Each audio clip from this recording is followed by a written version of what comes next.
दोस्तों आज का हमारा टॉपिक है प्रतिशत कैसे निकालें। ठीक है, देखिए हमने यहाँ पर कठिन से कठिन वाले सवाल को ले लिया है। इन्हीं सभी सवालों को हल करके हम सीखेंगे कि प्रतिशत कैसे निकाला जाता है। ठीक है, तो चलिए हम बिना टाइम वेस्ट किए वीडियो को शुरू करते हैं, लेकिन उससे पहले आप वीडियो को एक लाइक कर दीजिए। तो देखिए हम सबसे पहले फर्स्ट वाला क्वेश्चन को यहाँ पर लेते हैं। तो 10 का 3% हमें निकालना है। तो आगे बढ़ने से पहले आपको पता होना चाहिए कि प्रतिशत का मतलब क्या होता है। ठीक है ना, प्रतिशत का मतलब क्या होता है फ्रेंड्स। देखिए प्रति माने प्रत्येक होता है, प्रति माने प्रत्येक होता है और शत माने 100। ठीक है ना, शत यानी कि 100, तो प्रतिशत यानी कि प्रत्येक में से 100। ठीक है, प्रतिशत का यही मतलब है। और प्रतिशत का चिन्ह कैसे रहता है, इस तरह से हम प्रतिशत को दर्शाते हैं और इसका मतलब भी 100 होता है। ठीक है, तो ये बात हमेशा आपको याद रहना चाहिए प्रतिशत के सवाल को सॉल्व करते टाइम। अब हम क्या करेंगे, पहला वाला सवाल को लेंगे और इसका प्रतिशत ज्ञात करेंगे। देखिए हमें 10 का 3% निकालना है। तो क्या करना है, आपको 10 का 3% चाहिए। ठीक है, तो यहाँ पर आपको कुछ नहीं करना है, यहाँ पर का के जगह में गुणा का चिन्ह लगा देना है और यहाँ प्रतिशत के बदले में आपको 3 में 100 से डिवाइड कर देना है, तो आपका आंसर निकल कर आ जाता है। ठीक है, कैसे करना है, देखिए 10 का के जगह में गुणा का चिन्ह लगा लीजिए, 3 को उतार कर प्रतिशत का चिन्ह के बदले में नीचे 100 से डिवाइड कर दीजिए। ठीक है, अब देखिए फ्रेंड्स 1 0 से 1 0 चला जाएगा, तो यहाँ पर क्या बचेगा, 3/10। तो यही 3/10 इसका फाइनल आंसर हो जाएगा। ठीक है, देखिए कितना सिंपल है। उसी तरह आगे देखिए सेकंड वाला क्वेश्चन क्या है, 400 का 20% का 2% आपको चाहिए। ठीक है, यहाँ पर देखिए 400 का 20% का 2% ज्ञात करना है। ठीक है, यहाँ पर सवाल थोड़ा सा कठिन है, लेकिन आपका आंसर बहुत जल्दी ही निकल जाएगा। देखिए कैसे आपको क्या करना है, 400 को उतार लेना है, का के जगह में गुणा का चिन्ह लगा दीजिए, फिर 20 को यहाँ पर उतार के प्रतिशत का चिन्ह के बदले में हम क्या करते हैं, यहाँ पर देखिए हमने क्या किया, नीचे 100 से डिवाइड कर दिया। उसी तरह यहाँ भी करना है, 100 से डिवाइड दे देना है यहाँ पर, फिर आगे का चिन्ह है तो गुणा का चिन्ह लगा लीजिए यहाँ पर। फिर आगे फिर से हम क्या करेंगे, वही स्टेप करेंगे, 2 को उतार लेंगे, फिर प्रतिशत का चिन्ह के बदले में नीचे 100 लगा देंगे। ठीक है, अब जो जो संख्याएं कट रही हैं उसको आपको काट देनी है। देखिए फ्रेंड्स 2 0 से 2 0 यहाँ पर चला जाएगा, 1 0 से 1 0 चला जाएगा। अब देखिए यहाँ पर कौन कौन संख्या बच रहे हैं, इसको गुणा कर लेना है। यहाँ पर क्या बचा है, 4 बचा है ऊपर में, और ऊपर में 2 है, गुणा 2 बटे में क्या है, यहाँ पर 10 बचा है। ठीक है, फिर सभी संख्या को हम गुणा करेंगे तो देखिए 4 दूना 8 और 8 दूना 16 हो जाएगा ऊपर में, और नीचे में 10। ये संख्या कटने वाली है तो हम काट देंगे, 2 5 10 हो जाएगा, 2 8 16, यानी कि 8/5 ही इसका आंसर हो जाएगा। तो देखिए फ्रेंड्स 400 का 20% का 2% 8/5 हो जाएगा।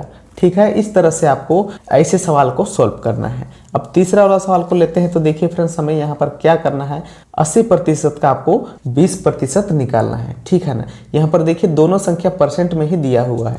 तो ये वाला क्वेश्चन को आपको कैसे सॉल्व करना है, देखिए तीसरा वाला सवाल हमारा क्या है, 80% का हमें 20% ज्ञात करना है। ठीक है ना, यहाँ पर का लगा देंगे। अब आगे क्या करना है, आपको 80 को उतार देना है आपको, और परसेंट के बदले में नीचे 100 से डिवाइड कर देनी है। फिर आगे हम देखते हैं तो यहाँ पर का चिन्ह है, तो इसके बदले में आपको क्या करना है, गुणा का चिन्ह लगा देना है। फिर आगे 20 को यहाँ पर उतारना है आपको, और परसेंट का चिन्ह के बदले में आपको 100 से डिवाइड कर देना है। ठीक है, 1 0 से 1 0 चला जाएगा यहाँ पर, यहाँ भी 1 0 से 1 0 चला जाएगा। तो यहाँ पर क्या बचा, देखिए 8 गुणा में 2 बचा ऊपर में, और नीचे 10 गुणा 10। इसको आप गुणा करेंगे तो देखिए 8 दूना 16 हो जाएगा, और नीचे 10 गुणा 10 100।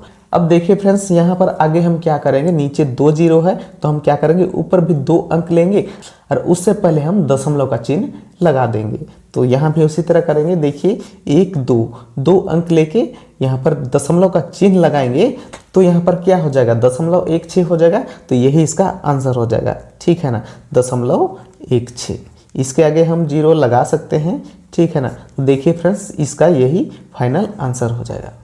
ठीक है, देखिए फ्रेंड्स कितनी आसानी से हमने पहला, दूसरा और तीसरा सवाल को सॉल्व कर लिया है। अब हम आगे क्या करेंगे, हम चौथे वाला सवाल को सॉल्व करेंगे। देखिए चौथा वाला सवाल ही आपको सबसे कठिन लगेगा, क्योंकि देखिए ये सवाल ही कुछ अलग है। देखिए 400 का कितना प्रतिशत 10 होगा उसको आपको ज्ञात करना है। तो ये वाला क्वेश्चन को आप ध्यान से देखिए, क्योंकि यही सवाल ज़्यादातर स्टूडेंट को कंफ्यूज करता है। देखिए यहाँ पर आपको क्या करना है फ्रेंड्स, 400 का कितना परसेंट 10 होगा उसको निकालना है। तो ऐसे सवाल में आपको क्या करना है, ऐसे सवाल में आपको मानना पड़ेगा, क्योंकि कितना परसेंट 10 होगा वो तो दिया हुआ नहीं ना है, इसलिए यहाँ पर आपको मानना पड़ेगा। यहाँ पर आपका सवाल क्या है, 400 का कितना परसेंट 10 होगा उसको ज्ञात करना है। तो यहाँ पर लिखेंगे हम, माना कि 400 का कितना प्रतिशत बोला है, तो हम क्या करेंगे x प्रतिशत 10 होगा। ठीक है, इतना हमने मान लिया है। अब आगे हम क्या करेंगे, इसी को गणित के रूप में लिखेंगे। माना कि 400 का x%, तो हम क्या करेंगे, 400 को हम यहाँ पर लिखेंगे, का के जगह में गुणा का चिन्ह आपको लगा देनी है। x% बोला है, ठीक है ना, x% बोला है, तो यहाँ पर देखिए 3% को हम क्या करते हैं, 3/100 लिखते हैं। उसी तरह यहाँ पर x% को हम क्या करेंगे, x/100 लिखेंगे। ठीक है, ये बात आपको समझ में आ गई है। यहाँ पर अब आगे क्या है, 10 होगा कह रहा है, यानी कि इसको हम हल करेंगे तो इसका आंसर 10 होगा। ठीक है, यहाँ पर आपको क्या करना है, x का मान ज्ञात करना है। तो चलिए हम देखते हैं। देखिए 2 0 से 2 0 चला जाएगा, ऊपर में क्या बचा, 4 गुणा में x = 10 बचा यहाँ पर। ठीक है, अब इसको हम आगे हल करेंगे तो देखिए यहाँ पर 4 और x को मल्टीप्लाई करेंगे तो यहाँ पर 4x हो जाएगा =10 आ जाएगा यहाँ पर। अब आगे क्या करना है फ्रेंड्स, ये 4 को आपको उधर लेके जाना है, तो क्या हो जाएगा, x = 10/4, क्योंकि यहाँ पर देखिए ये 4 गुणा में है तो बराबर के उधर जाएगा, तो ये भाग में चला जाएगा। ठीक है, यहाँ तक आपको समझ में आ गया। अब देखिए ये संख्या कटने वाली है तो हम काट लेंगे, 2 दूनी 4 हो जाएगा, 2 × 5 = 10, यानी कि 5/2% ही इसका x का वैल्यू आ गया। अब आपको डाउट लग रहा है कि आपका आंसर सही आया है कि गलत, तो इसे भी आपको जांच करना हो तो आप क्या करेंगे, यहाँ पर x की जगह में आप 5/2 रख कर देखिए। उसके बाद आपका आंसर 10 निकल कर आ जाता है, तो आपका आंसर बिल्कुल सही माना जाएगा। तो चलिए हम इसको भी जांच करके देखते हैं कि यहाँ पर हमने जो x का वैल्यू निकाला है वो सही है कि गलत। हम क्या करेंगे, x की जगह में 5/2 को रख देंगे। ठीक है, यहाँ पर क्या है, 400 को हम लिखेंगे, गुणा का चिन्ह है तो गुणा का चिन्ह, और यहाँ x के जगह में हमें क्या करना है, देखिए यहाँ पर 5/2 है तो हम 5/2 को यहाँ पर रख देंगे, और नीचे क्या है, 100। ठीक है, इसको हम आगे हल करते हैं तो देखिए 2 0 से 2 0 चला जाएगा, 2 × 2 हो जाएगा, 2 दूनी 4। अब यहाँ पर क्या बचा फ्रेंड्स, 2 गुणा में 5, इसको हम गुणा करते हैं तो देखिए 2 × 5 = 10, यानी कि यहाँ पर 10 आ गया, और हमको लाना कितना था, यहाँ भी हमें 10 ही लाना है। तो देखिए फ्रेंड्स, यहाँ पर जो हमने x का वैल्यू निकाला है वो 100% करेक्ट है, आपका आंसर बिल्कुल सही आया है। ठीक है, ये वाला सवाल भी आपको समझ में आ गया। अगर अभी भी समझ में नहीं आया है तो देखिए और एक सवाल आपका बचा हुआ है, यहाँ पर 5वां वाला सवाल आपका बचा हुआ है। ये वाला सवाल को आप ध्यान से देखिए, उसके बाद इस तरह का सवाल में आपको कभी भी दिक्कत नहीं आएगी। क्या करना है, हमें 600 का कितना परसेंट 10 होगा उसको ज्ञात करना है। तो यहाँ पर क्या करते हैं, हम माना कि लिखेंगे।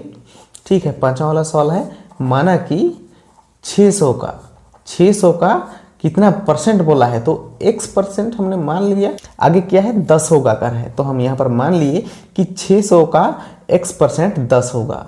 ठीक है, अब हमें क्या करना है, इसको सिंपल गणित के रूप में लिख लेना है। 600 का x% बोला है तो 600 गुणा x/100।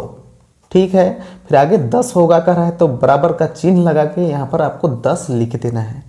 अब चलिए फ्रेंड्स हम x का वैल्यू निकालते हैं। आगे देखिए यहाँ पर 2 0 से 2 0 चला जाएगा, इसको हम गुणा करेंगे तो 6 × x = 10 हो जाएगा यहाँ पर।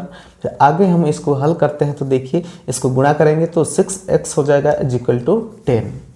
ठीक है, अब आगे क्या करेंगे, 6 को उधर लेके जाएंगे तो x = 10/6 हो जाएगा। देखिए ये संख्या कट रही है, 2 × 6 हो जाएगा, 2 × 5 = 10। देखिए x का वैल्यू 5/3 आ गया। अब आपको क्या करना है फ्रेंड्स, यहाँ पर x का वैल्यू को जांच करके देखना है कि x का वैल्यू सही आया है कि गलत। यहाँ पर हम x का वैल्यू 5/3 रख कर देखेंगे तो 10 आ जाएगा यहाँ पर आंसर, तो हम मान लेंगे कि हमारा आंसर 100% करेक्ट आया है। तो हम क्या करेंगे, यहाँ x के जगह में हम 5/3 लगा देंगे। देखिए 600 का बोला है तो गुणा का चिन्ह, आगे x के जगह में हमें 5/3 लगाना है। 5/3 और नीचे क्या है 100, तो नीचे 100 हम लिख देंगे। देखिए 2 जीरो से 2 जीरो चला जाएगा, 3 दूनी 6। ठीक है, अब आपको क्या करना है, यहाँ पर 2 बचा और यहाँ पर 5, इसको सिंपल गुणा कर लीजिए तो यहाँ पर 10 निकल कर आ जाता है। तो यहाँ पर देखिए यहाँ पर 10 आ गया। तो देखिए फ्रेंड्स यहाँ पर जो हमने x का वैल्यू निकाला है वो 100% सही आया है। ठीक है, तो इस तरह से आपको x का वैल्यू निकालना है और आंसर को भी जांच करना है। उम्मीद करता हूं दोस्तों आज की इस वीडियो में प्रतिशत के सभी सवाल आपको जरूर समझ में आया होगा। यदि समझ में आया हो तो प्लीज़ वीडियो को एक लाइक करके चैनल को सब्सक्राइब करना बिल्कुल भी ना भूलें। हम फिर मिलेंगे दोस्तों किसी नई वीडियो में नए टॉपिक के साथ। तब तक के लिए जय हिंद।